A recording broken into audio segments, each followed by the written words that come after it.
Baik, di sini saya akan menjelaskan mengenai polimer.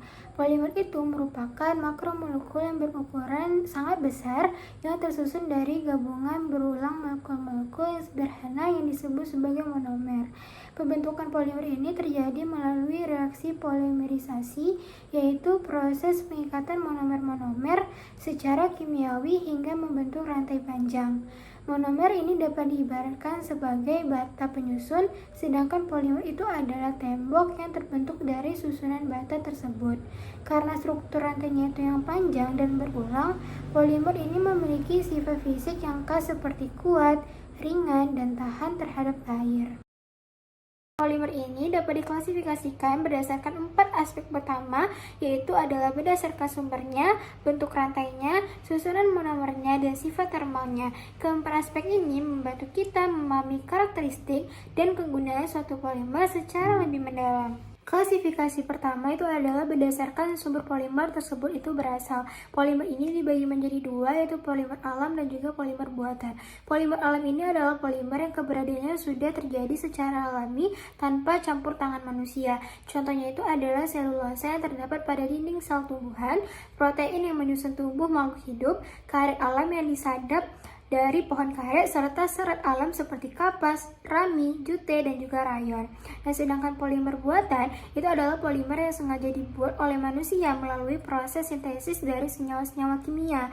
Beberapa contohnya itu adalah LDPE yang dibuat dari minyak bumi, polister yang disintesis dari etilena glikol dan asam tereftalat, serta Y66 yang dibuat dari asam adipat dan heksametilena diamina. Nah, teman-teman, jika kita lihat dari tabel bahwa polimer alam seperti selulosa itu berasal dari monomer glukosa, protein dari asam amino, dan zinc juga dari asam amino. Sementara polimer buatan seperti polister itu berasal dari monomer etilena tereftalat, poliamida dari heksametilena diamina, Koriokrylonitil itu dari vinilcyanida, dan poliuretan dari uretan yang dikenal sebagai spandex.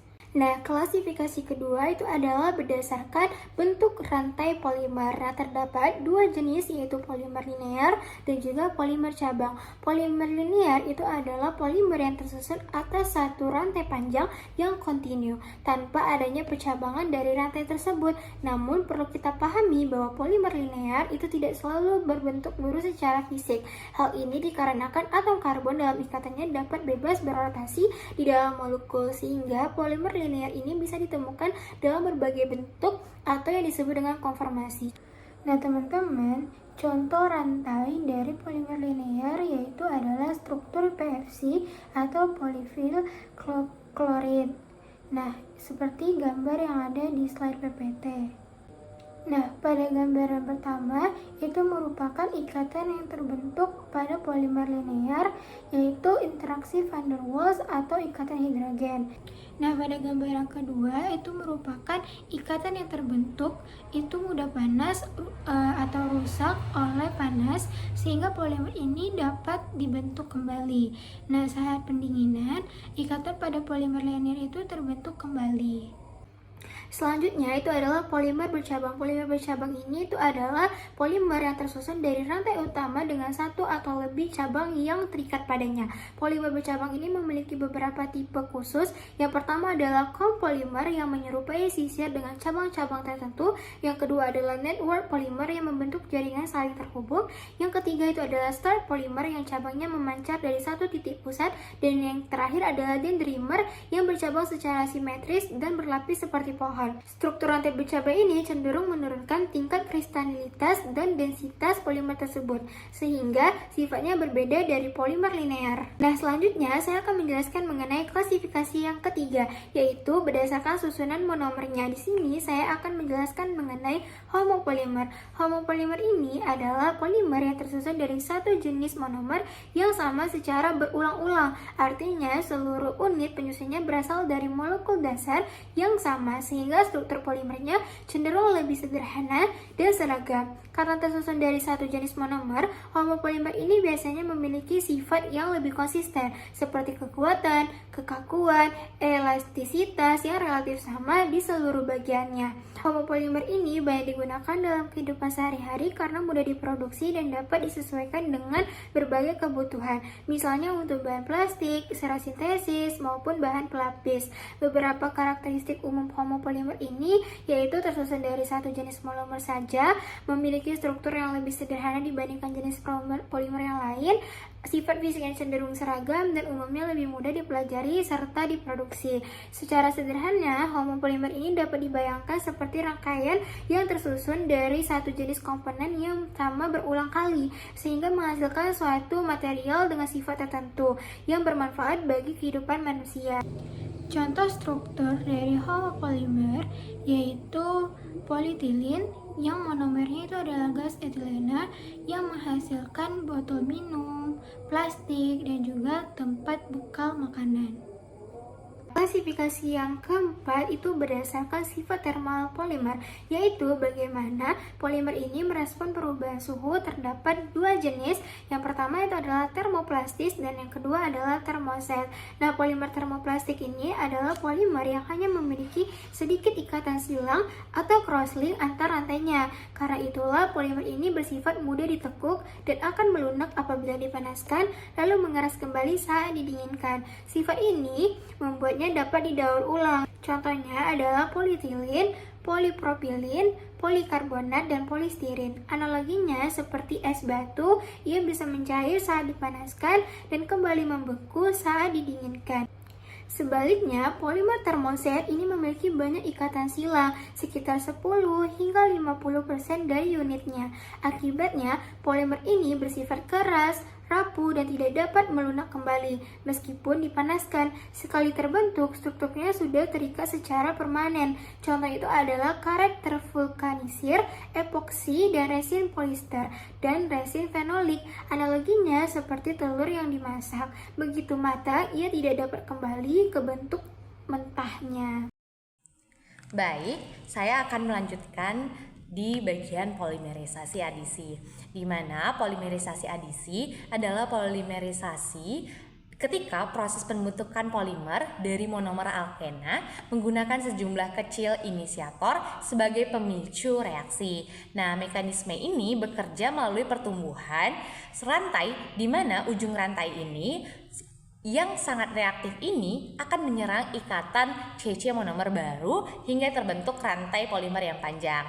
Nah, intermediat reaktif yang terlibat bisa berupa radikal bebas, karbokation, karboanion, bergantung pada jenis monomer yang digunakan dan juga inisiator yang kita gunakan. Nah, contohnya di sini polimerisasi adisi, di sini saya ngambil propena. Nah, propilena ini atau biasa disebut dengan propilena. Nah, propilena ini ketika direaksikan dengan monomer yang sama yakni propilena lagi atau propena, itu akan terbentuk ikatan yakni polipropilena. Jadi polimer.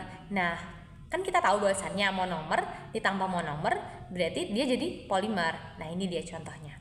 Lalu kita masuk ke polimerisasi radikal bebas, di mana polimerisasi radikal bebas ini merupakan suatu proses yang terjadi ketika senyawa alkena dipanaskan bersama dengan suatu inisiator radikal. Nah, inisiator yang digunakan itu umumnya berupa senyawa peroksida.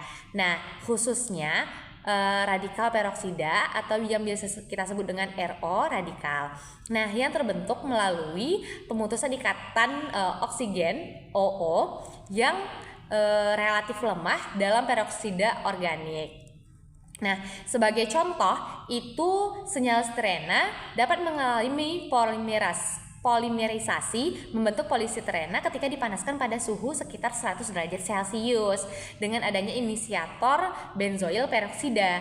Nah, proses ini termasuk ke dalam mekanisme polimerisasi pertumbuhan rantai yang berlangsung melalui reaksi berantai radikal bebas. Nah, pada tahap awal, benzoil peroksida akan mengalami pemutusan secara homolitik akibat pemanasan. menghasilkan dua radikal karboloksi. Nah, radikal karboksil tersebut kemudian dengan cepat mengalami reaksi dekarboksilasi sehingga menghasilkan radikal fenil yang sangat reaktif. Nah, kita bisa lihat di sini radikal fenil itu kemudian mengadisi molekul sterena sehingga terbentuk radikal benzilik yang distabilkan oleh resonansi. Nah, tahapan ini menandai awal terbentuknya rantai polimer pada setiap tahap propagasi. Nah, radikal yang terbentuk ini akan terus mengadisi molekul sterena lainnya. Nah, sehingga rantai polimer semakin panjang. Proses penambahan ini berlangsung dengan arah yang memungkinkan terbentuknya kembali radikal benzilik yang juga distabilkan oleh resonansi. Nah, pertumbuhan rantai polimer dapat berlangsung secara terus-menerus nih dengan penambahan hingga ratusan bahkan ribuan unit serena. Nah, panjang rantai polimer yang dihasilkan sangat bergantung nih pada banyaknya monomer yang berhasil teradisi sebelum terjadinya tahap terminasi, yaitu tahap yang menghentikan suatu reaksi. Nah, polimer dengan kekuatan yang sangat tinggi dan berat molekul yang besar umumnya itu dihasilkan pada kondisi yang mendukung laju pertumbuhan rantai yang cepat serta meminimalkan terjadinya terminasi. Nah, saya akan menjelaskan tahap-tahap dari si contoh yang akan saya berikan. Yang pertama itu tahap inisiasi, di mana pada tahap inisiasi ini inisiator akan terurai nih membentuk radikal bebas. Radikal yang dihasilkan ini kemudian bereaksi dengan monomer sehingga memulai pembentukan rantai polimernya. Nah, kita bisa lihat di sini inisiator yang kami gunakan yaitu benzoil peroksida. Contohnya itu kan kami ambil si benzoil peroksida. Nah, ketika di sini terjadi pemutusan secara homolitik di bagian oksigen OO-nya, ikatan oksigen-oksigennya itu karena adanya pemanasan.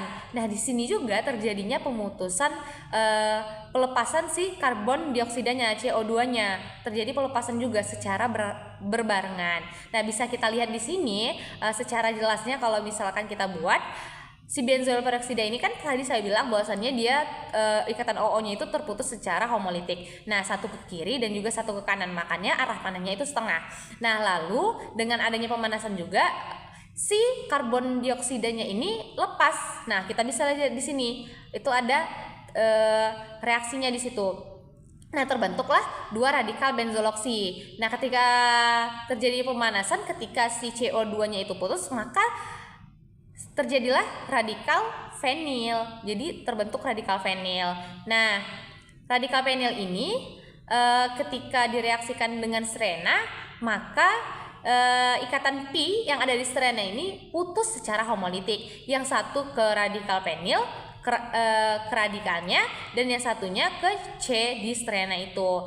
Nah, dengan adanya pemanasan lagi dia membentuk si benzilik radikal atau radikal benzilik. Nah, lalu yang kedua itu tahap propagasi, di mana radikal karbon yang terbentuk itu pada tahap inisiasi akan mengadisi nih molekul serena lainnya sehingga terbentuk ikatan CC baru yang menghasilkan karbon yang baru juga. Nah, elektron yang tidak berpasangan selalu berada pada atom yang terikat dengan gugus fenil. Proses ini berlangsung secara berulang-ulang nih sehingga menyebabkan rantai polimer terus bertambah dan juga memanjang. Nah, kita bisa lihat di sini tadi kan hasilnya itu adalah benzilik radikal. Nah, di sini si benzilik radikal ini kita reaksikan lagi dengan serena. Nah, ikatan pi yang ada di serena itu putus lagi. Yang satu ke radikal si C radikal si benzilik ini, yang satunya ke C yang ada di serena ini. Nah, membentuk lagi ikatan rantai. Nah, sampai panjang gitu kan, sampai ribuan gitu kan. Nah, nanti di tahap terminasi akan dijelaskan oleh teman saya. Nah, selanjutnya saya akan melanjutkan tahap terminasi, di mana tahap terminasi ini merupakan tahap akhir dalam polimerisasi radikal bebas yang menyebabkan pertumbuhan rantai polimer itu berhenti karena di yang propagasi dia tumbuh terus-menerus, kalau di sini apa pemberhentiannya. Nah, hal ini tuh terjadi karena radikal bebas pada ujung rantai polimer hilang satu atau dinetralkan, sehingga rantai polimer itu tidak dapat lagi bereaksi dengan monomer lain. Nah, salah satu mekanisme terminasi yang pertama itu adalah penggabungan radikal. Nah, pada gambar ditunjukkan mekanisme terminasi melalui penggabungan radikal. Mula-mula terdapat dua rantai polimer yang masing-masing masih memiliki satu elektron tidak berpasangan atau radikal bebas pada ujung rantainya. Nah, radikal tersebut ditandai dengan tanda titik karena elektron yang tidak berpasangan dia tuh bersifat sangat reaktif. Kedua rantai polimer akan saling mendekat. Ketika kedua radikal ini tuh bertemu, masing-masing elektron akan berpasangan dan membentuk ikatan kovalen baru. Nah, akibatnya dua rantai polimer yang semulanya terpisah bergabung menjadi satu polimer yang lebih panjang. Karena tidak ada lagi radikal bebas pada ujung rantai, proses pertumbuhan polimer pun berhenti. Oleh karena itu, mekanisme itu disebut terminasi kombinasi atau penggandengan radikal. Nah, pada tahap ini seperti yang terlihat pada gambar, dua ujung rantai memiliki radikal bebas saling mendekat. Proses ini tuh terjadi karena gerakan acak molekul di dalam campuran reaksi. Ketika jaraknya cukup dekat, elektron yang tidak berpasangan dari masing-masing rantai ini mulai berinteraksi nih. Nah, kedua elektron tersebut kemudian digunakan bersama-sama untuk membentuk ikatan tunggal yang lebih stabil. Inilah yang menyebabkan radikal bebas menghilang. Nah, setelah kedua radikal saling bertemu, terbentuklah ikatan karbon-karbon baru pada bagian yang sebelumnya merupakan pusat radikal. Pada gambar, bagian ini diberi lingkaran merah sebagai penanda lokasi terbentuknya ikatan baru. Nah, ikatan tersebut tuh menyebabkan kedua rantai polimer ini tersambung menjadi satu molekul yang lebih panjang. Karena seluruh elektronnya sudah berpasangan, molekul hasil terminasi ini menjadi lebih stabil dan tidak dapat melanjutkan reaksi polimerisasi. Produk akhir dari terminasi kombinasi adalah satu molekul polimer dengan massa molekul yang lebih besar dibandingkan rantai semula. Nah, tidak terdapat ikatan rangkap pada ujung rantai dan tidak ada radikal bebas yang tersisa. Dengan demikian, pertumbuhan rantai polimer itu benar-benar berhenti. Oleh sebab itu terminasi kombinasi menghasilkan satu polimer yang lebih panjang. Yang selanjutnya tuh ada terminasi melalui disproporsionasi. Nah, pada gambar kedua ini tuh menjelaskan nih terminasi melalui disproporsionasi. Berbeda dengan kombinasi, pada mekanisme ini tuh dua rantai polimer tidak bergabung. Kedua rantai hanya saling mendekat, kemudian salah satu radikalnya tuh mengambil atom hidrogen. Nah, dari rantai lainnya. Perpindahan atom H ini itulah yang menyebabkan kedua radikal ini saling hilang sehingga reaksi polimerisasinya berhenti. Nah, pada gambar terlihat bahwa salah satu rantai polimer mengambil atom H dari karbon yang berada di dekat radikal pada rantai lain. Nah, rantai yang menerima atom H ini menjadi lebih stabil karena elektronnya telah berpasangan. Sebaliknya, rantai yang kehilangan karbon H akan mengalami penyusunan ulang elektron sehingga terbentuklah ikatan rangkap karbon-karbon atau rangkap 2. Nah, di mana rantai polimer yang berhasil mendapatkan atom H akan memiliki semua ikatan karbon dalam bentuk ikatan tunggal. Oleh karena itu, ujung rantai tersebut bersifat jenuh menyerupai struktur alkana. Pada gambar, produk ini beri label alkana. Hal ini tuh menunjukkan bahwa tidak ada lagi elektron bebas maupun ikatan rangkap pada ujung rantai tersebut.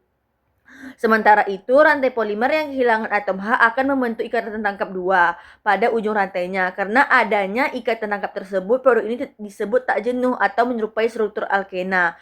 Pada gambar, bagian ini diberi label alkena. Walaupun masih memiliki rangkap, produk ini tidak lagi mengandung radikal bebas, sehingga pertumbuhan polimer tetap berhenti.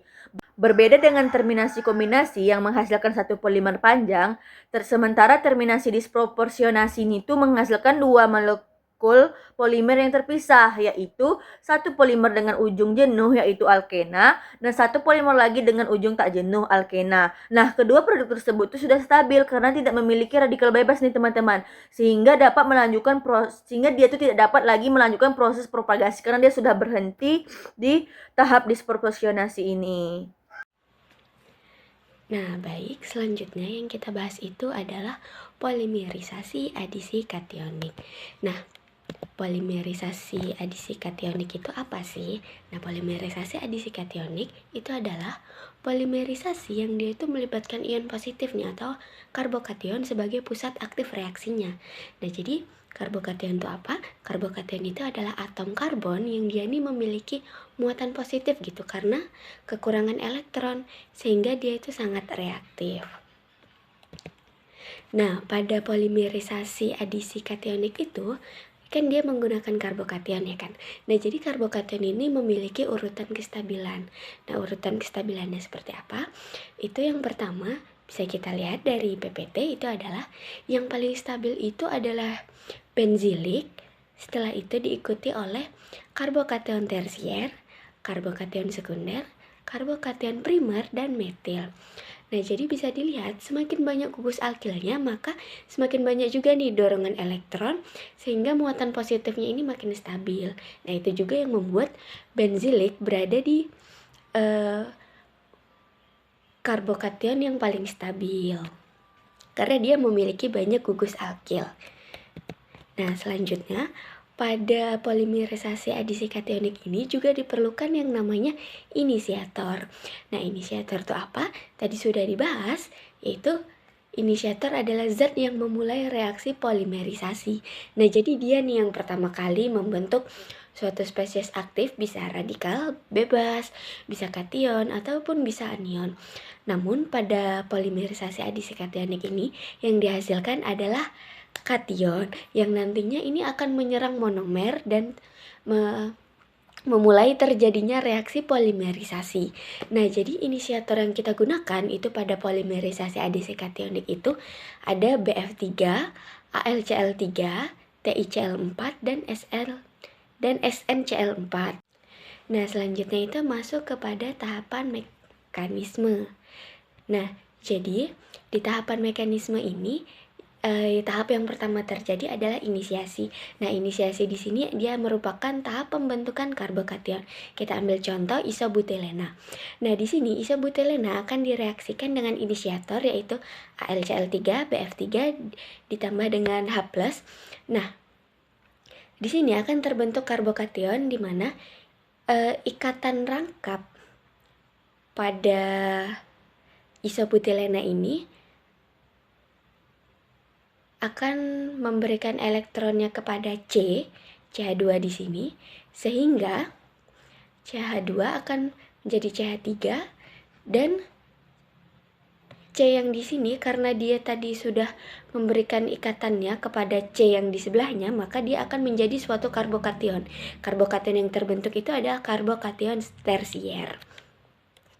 Nah, tahap pembentukan karbokation tersier ini dibantu dengan menggunakan inisiator, yaitu inilah inisiatornya ya, AlCl3, BF3 dan H+. Nah, selanjutnya itu adalah tahap propagasi atau pertumbuhan rantai polimer dengan pembentukan ikatan CC. Nah, jadi karbokation yang tadi kita udah dapat itu akan mengadisi molekul alkena lainnya untuk membentuk ikatan CC. Baru, nah adisi ini akan membentuk karbokation yang terstabilkan oleh gugus pendorong elektron. Nah, jadi tahapan ini tuh akan terjadi secara berulang-ulang sehingga rantai polimer yang terbentuk itu bakalan tumbuh dan terus memanjang. Nah, jadi di sini kan tadi kita sudah mendapatkan yang namanya karbokation tersier ya kan. Nah, jadi karbokation tersier ini akan direaksikan dengan monomer lainnya. Nah, kita menggunakan monomer yang sama yaitu isobutilena. Nah, jadi ikatan rangkap pada isobutilena ini akan memberikan energinya atau memberikan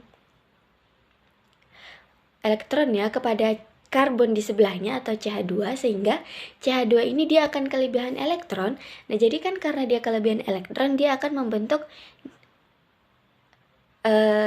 C negatif ya kan. Nah, karena dia C negatif atau dia kelebihan elektron sehingga yang kelebihan elektron ini akan memberikan kepada yang kekurangan elektron atau kepada si karbokation kan. Nah, jadi C yang di sini dia akan memberikan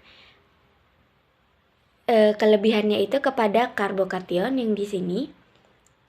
Nah, sehingga C yang kelebihan tadi itu akan membentuk ikatan dengan C yang tadi memberi. Nah, terjadilah seperti ini. Ya. Akhirnya terbentuklah suatu ikatan antara C yang tadi kekurangan elektron dengan C yang tadi kelebihan elektron. Nah, selanjutnya dia akan membentuk karbokation baru karena C yang ini dia kan tadi pada ikatan rangkapnya sudah memberikan ya kan kepada C yang di sebelahnya.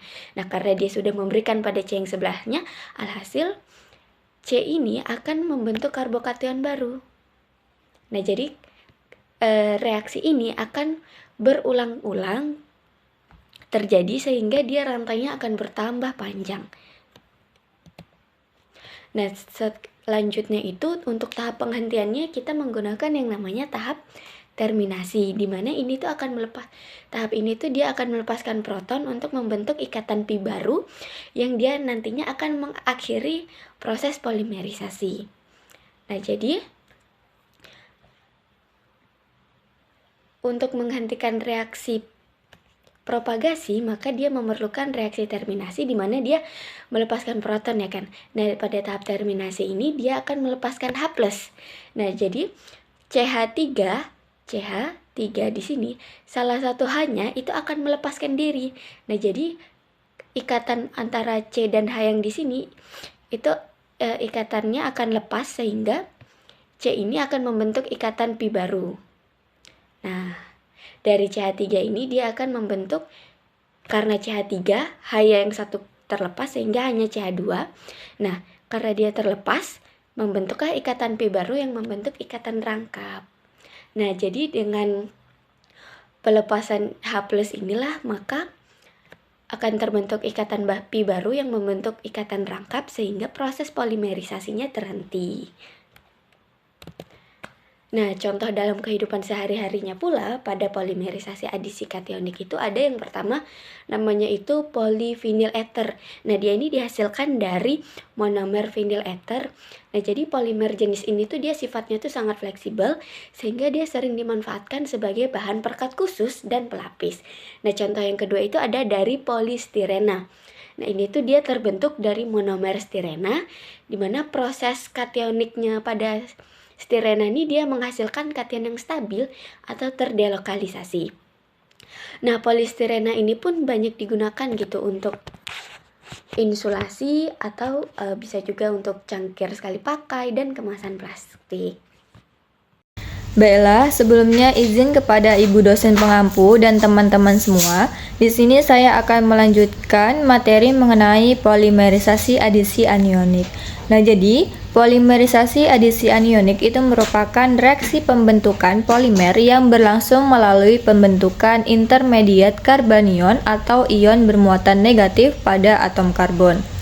Nah, reaksi ini tuh biasanya terjadi pada monomer yang memiliki gugus penarik elektron, sehingga muatan negatif yang terbentuk itu menjadi lebih stabil. Nah, contoh gugusnya yaitu ada cyanida atau CN, kemudian ada ester, karbonil, vinil, dan fenil. Nah, katalis yang umum digunakan itu adalah senyawa organologam seperti alkilitium atau N-butillitium. Nah, senyawa ini tuh berfungsi sebagai penginisiasi untuk memulai pembentukan rantai polimer. Baiklah, setelah saya menjelaskan mengenai pengertian apa itu polimerisasi adisi anionik, nah selanjutnya saya akan menjelaskan mengenai reaksi dari polimerisasi adisi anionik. Nah, di mana reaksi ini tuh terbagi menjadi 3 tahap. Yang pertama itu ada tahap inisiasi, kemudian ada tahap propagasi, dan ada tahap terminasi. Nah, langsung saja masuk kepada tahap yang pertama, yaitu ada tahap inisiasi. Nah, di mana pada tahap ini itu dimulai ketika monomer vinil CH2 rangkap 2Cl itu direaksikan dengan senyawa organologam seperti RLI. Nah, di sini L itu merupakan gugus penarik elektron. Nah, langsung saja masuk kepada mekanisme reaksinya. Itu ada CH2 rangkap 2Cl direaksikan dengan RLI. Nah, jadi RLI ini itu bersifat polar sehingga gugus R itu akan bermuatan negatif membentuk karbanion dan Li itu akan membentuk ion Li positif. Nah, jadi R itu akan menyerang ke ikatan rangkap pada monomer sehingga ikatan Pi itu akan berpindah ke karbon di sebelahnya membentuk ikatan baru dan menghasilkan karbanion. Nah, sehingga CH2 rangkap 2Cl ditambah RLI itu menghasilkan RCH2CH negatif L ditambah Li positif. Nah, karbanion yang terbentuk di ujung rantai itulah yang akan dilanjutkan ke tahap propagasi. Nah, selanjutnya kita masuk ke tahap yang kedua, yaitu ada tahap propagasi. Nah, di mana pada tahap ini karbanion yang terbentuk pada tahap inisiasi itu akan terus bereaksi dengan monomer vinil lainnya, di mana reaksinya itu RCH2CH negatif L ditambah dengan CH2 rangkap 2CHL menghasilkan RCH2CHL CH2CH negatif L. Nah, mekanisme reaksinya itu ada RCH2CH negatif L ditambah dengan CH2 rangkap 2 CHL. Nah, di mana rantai paling ujung yang bermuatan negatif itu akan menyerang ikatan rangkap pada monomer, sehingga ikatan pi-nya itu akan berpindah ke karbon di sebelahnya. Sehingga menghasilkan RCH2 CHL CH2 CH negatif L. Nah, reaksi ini akan terus berlanjut ketika ditambahkan dengan monomer vinil. Nah, dia itu akan membentuk muatan negatif atau karbonion pada ujung rantai. Nah, tahap ini akan berhenti ketika ditambahkan proton H+ seperti air H2O atau alkohol. Nah, selanjutnya kita masuk ke tahap yang ketiga, yaitu tahap terminasi. Nah, di mana pada tahap ini rantai polimer yang masih memiliki muatan negatif itu akan dinonaktifkan oleh senyawa pemberi proton H+ seperti air atau alkohol. Nah, di sini reaksi umumnya itu ada RCH2CHLN, CH2CH negatif L ditambah dengan HZ, menghasilkan RCH2CHLN, CH2CHL ditambah dengan Z negatif. Nah, di sini saya mengambil contoh terminasi dengan air H2O, di mana reaksinya yaitu ada RCH2CHLN, CH2CH negatif L ditambah dengan H2O, menghasilkan RCH2CHLN, CH2CHL ditambah dengan OH-. Nah, di sini mekanisme reaksinya itu rantai ujung polimer yang bermuatan negatif itu akan mengambil proton H dari air. Nah, sehingga ikatan O dengan H ini akan terputus dan elektronnya itu akan kembali ke O, sehingga O ini akan kelebihan muatan, maka dia akan bermuatan kelebihan elektron, makanya dia itu bermuatan negatif. Nah, di sini jadinya RCH2CHLN, CH2CH negatif L ditambah dengan H2O itu akan menghasilkan RCH2CHLN, CH2CHL ditambah dengan OH-.